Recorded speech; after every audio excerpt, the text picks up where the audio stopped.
Your name. You ready, Sue? Ready. Okay. Okay, everybody, welcome to the Dearborn County Board of Commissioners meeting, May 21, 2024. Please rise, join me in the pledge of allegiance. I pledge Allegiance to the flag of the United States of America and to the republic for which it stands, one nation, under God, indivisible, with liberty and justice for all. As the recipient of federal funds and in support of Dearborn County efforts to ensure non-discrimination and equal access to all citizens, the county gathers statistical data regarding participants in county activities. Therefore, we have provided a voluntary Title VI public involvement survey at this meeting. You are not required to complete this survey. However, the form is anonymous and will be used solely for the purpose of monitoring our compliance with Title VI and ADA. Thank you, Andy. Nicole? And I don't know your last name now. Did you change your last name? No, not yet. That won't be till next year. Next year? Okay. Miss Daly. All right, Nicole Daly with Planning and Zoning. Here tonight, we had a rezone request through the Plan Commission on April 22nd, where there was a public hearing held, and there were 6 Plan Commission members that were present. They listened to the case and forwarded a favorable recommendation. It was 5-4 and 1 abstained. This recommendation was forwarded to the Board of Commissioners. I'm here tonight to go over that presentation with that rezone request. This rezone is located, the property is located near the intersection of Harrison Brookville Road and Moore Street, near I-74 interchange. The total property is a large piece of property. They are going to be splitting off the portion that is south of Harrison Brookville Road to the river, and their request is only for the rezone of approximately 32 acres of that. There is floodplain issues within that area. It's been agricultural use for a while. It is also within the West Harrison TIF district, and their request is to match the zoning of some other parcels that have been rezoned out there in that TIF district.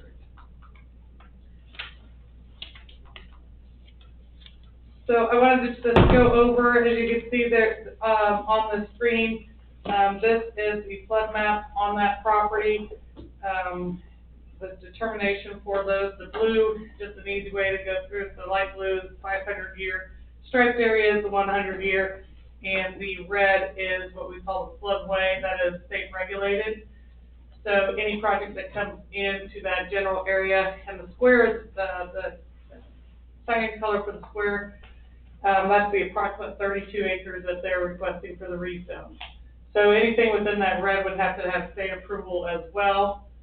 And most of the time when you get into that, there's mitigation that the state will work with them to deter some of the flood waters if that area does flood. And because they're keeping the lower half of that property agricultural, they should be able to do that. Whatever future business would go in that area. Those details would be worked out later in the subsequent site plan whenever it was submitted. Right now, the property owners are just looking to get a rezone to be able to sell the property.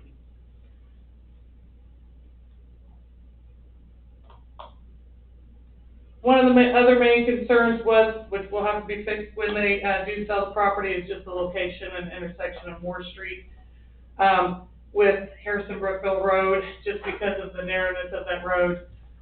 But of course, it would all depend on what goes in there and the improvements that would have to be made. That would be made upon any request that was made to our office at a future date.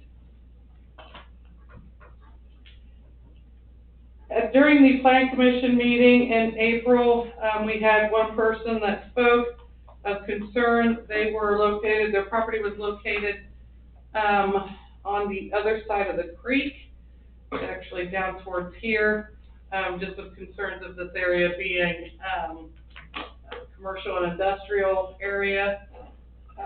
But as being, this is one of the few areas in Dearborn County that has interstate, traffic. It is and has been an area seeked for, industrial or commercial development because of that easy access and one of the limited areas in Dearborn County. Therefore, with that being said, the request is being made to the Board of Commissioners for approval on the rezone for this property. Approximately 32 acres will be to exact in the ordinance. If approved, would be 31.454 acres from agricultural to moderate industrial, which is I2. Do you have any questions for me? Questions? And I know the applicant here with the middle is here, if you have questions for him as well. No, but it looks like we need to open, public comments on this, so, motion to open public comments, Mr. Close. So moved. Second. All in favor? Aye. Do we have any public comments?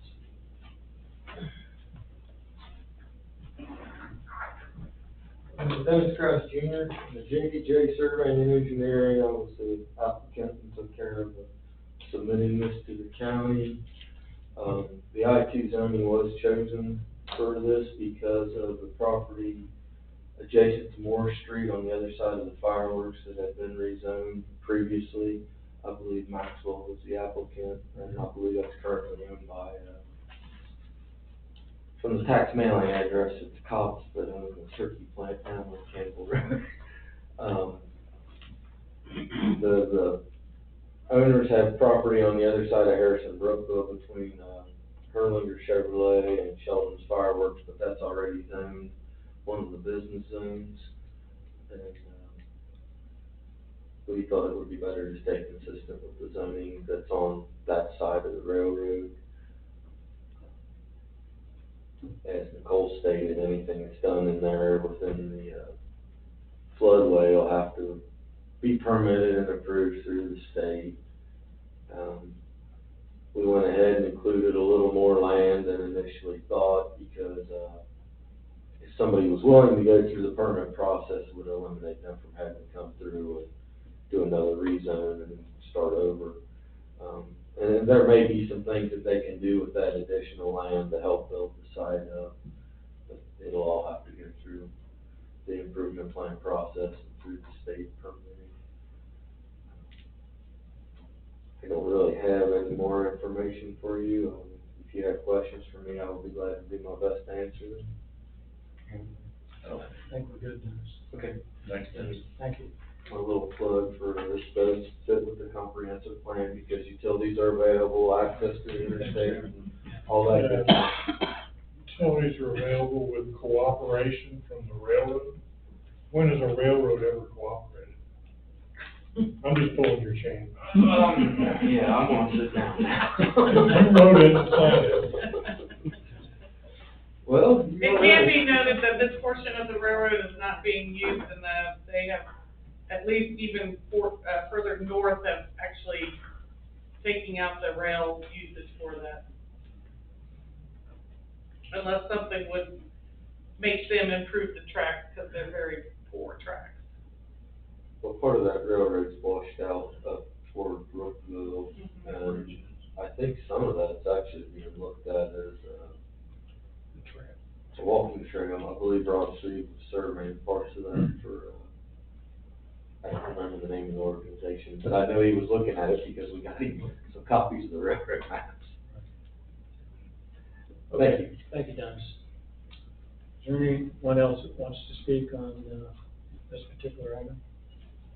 If not, Mr. Goodman, I move to close public comment.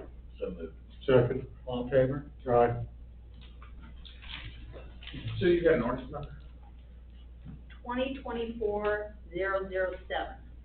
So this would be ordinance 2024-007, an ordinance to change zoning, classification of certain real estate as described by Nicole. Okay. Mr. Clerk's motion to approve the ordinance 2024-007. Ordinance to change zoning classifications of certain real estate. In this particular case, it's a rezone from agriculture to moderate industrial, as presented by Ms. Daly and Mr. Bodendis. So moved. Second. All in favor? Aye. Motion carries. Thank you. Yeah, I voted on this one, Dennis. Thank you. That's I don't like to vote twice.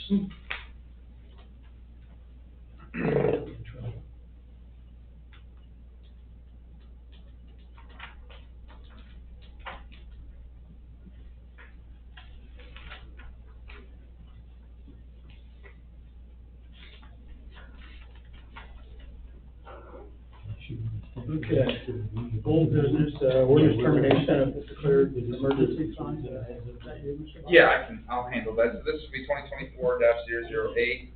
If you recall, last meeting, Connie brought up, the declared emergency fund. That was a fund that the commissioners established right after the COVID pandemic started. You want to give us a number on that? 008. No, the amount. Oh, yeah, so Okay.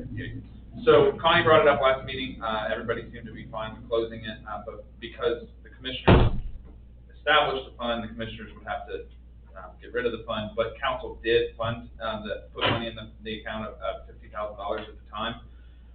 So she did bring it up at council last week also. They're also fine with terminating this fund, so this ordinance would terminate the fund, and anything remaining would go back to the general, which I believe was around 35,000. Right around 35. Yeah, so we used some money out of that fund initially, but then when state and federal aid started coming in to the local governments, that's where the money started being drawn from. So we haven't really done anything with this fund since that time. So again, this is an ordinance, it's ordinance 2024-008, an ordinance terminating the declared emergency fund, which had been established as section 34.30 of the Dearborn County, Indiana Code of Ordinances back in March of 2020. Anything remaining in the fund would be transferred to general. Mr. Goodman, motion to approve the ordinance terminating the declared emergency fund, ordinance number 2024-008, and as presented by Mr. Hodges. so moved. Second. All in favor? Aye. Motion carries.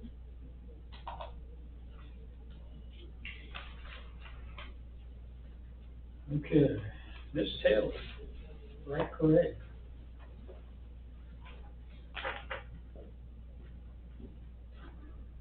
Good evening, my name is Tamara Taylor, and I'm here on behalf of the Bright Area Business Association and the Bright Parade.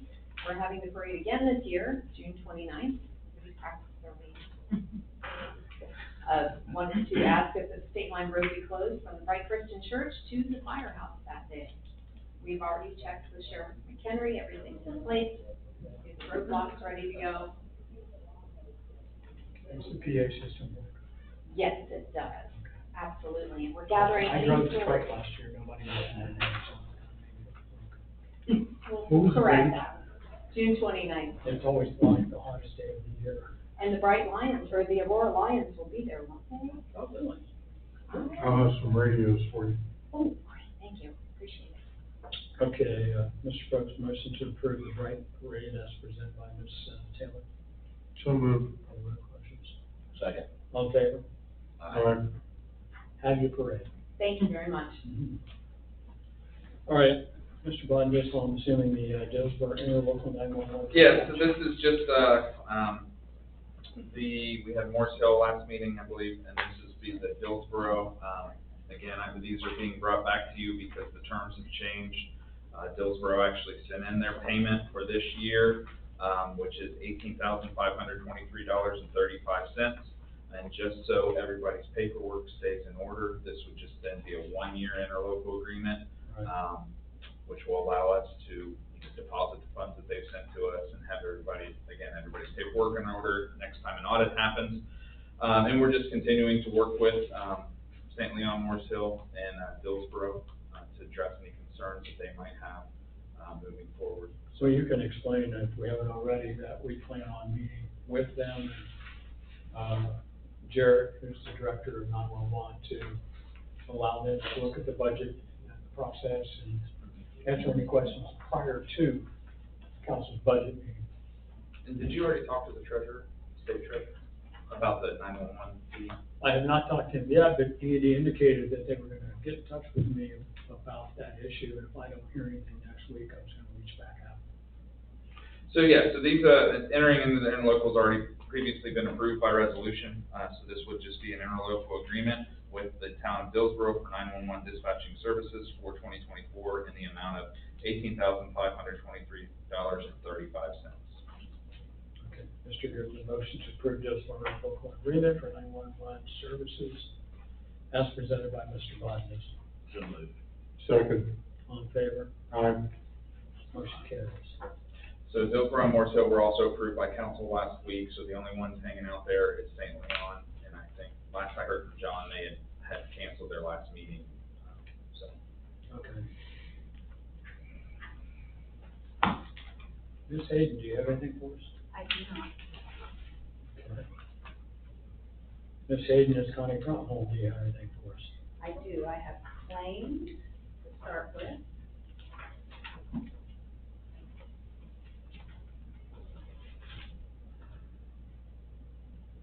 Mr. Probst, motion to approve claims. So moved. Second. All in favor? Aye. Motion carries.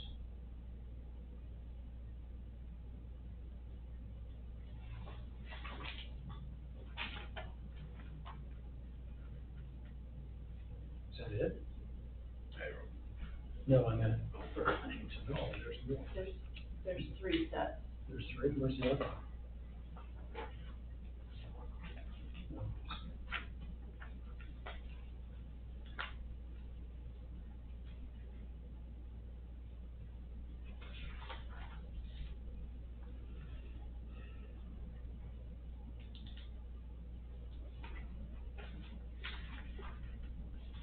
And I have payroll. Oh, sorry, Okay, payroll. payroll. Mr. Goodman, motion to approve payroll. So moved. Second. All in favor? Aye. Motion carries.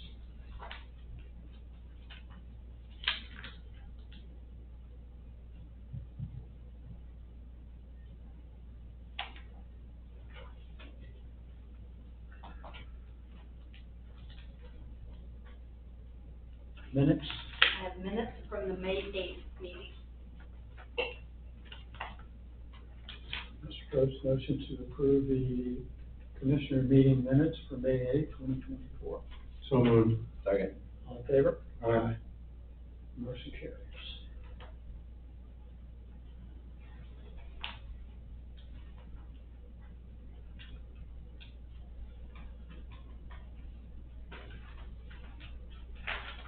Mr. Bodnar, anything else for us? Nothing further. Thank you. Do we have any late arrival information? Public comment? Commissioner comments, Mr. Probst, do you have anything for us? Everyone has a safe Memorial Weekend. We've got a nice 4-day weekend coming up. Everybody keeps it safe. That's all I've got. I have none. Okay, I don't have any either, so Mr. Probst, motion to adjourn. So moved. Second. All in favor? Aye. Meeting adjourned. Okay.